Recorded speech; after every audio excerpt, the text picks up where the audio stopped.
2 Corinthians 9, outline. This chapter has two main points.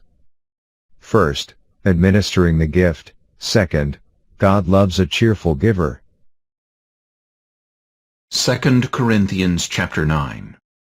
Now concerning the ministering to the saints, it is superfluous for me to write to you, for I know your willingness, about which I boast of you to the Macedonians, that Achaia was ready a year ago, and your zeal has stirred up the majority. Yet I have sent the brethren, lest our boasting of you should be in vain, in this respect, that, as I said, you may be ready.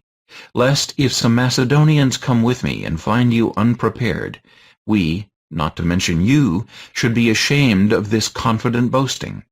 Therefore I thought it necessary to exhort the brethren to go to you ahead of time, and prepare your generous gift beforehand, which you had previously promised, that it may be ready as a matter of generosity and not as a grudging obligation. But this I say, he who sows sparingly will also reap sparingly, and he who sows bountifully will also reap bountifully. So let each one give as he purposes in his heart, not grudgingly or of necessity, for God loves a cheerful giver.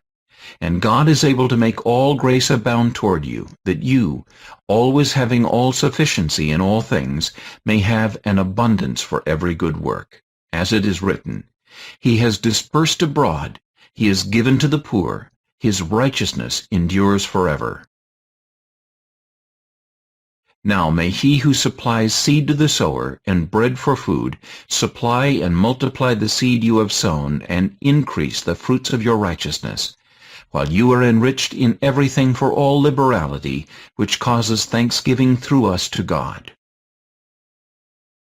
For the administration of this service not only supplies the needs of the saints, but also is abounding through many thanksgivings to God, while, through the proof of this ministry, they glorify God for the obedience of your confession to the gospel of Christ, and for your liberal sharing with them and all men, and by their prayer for you, who long for you because of the exceeding grace of God in you.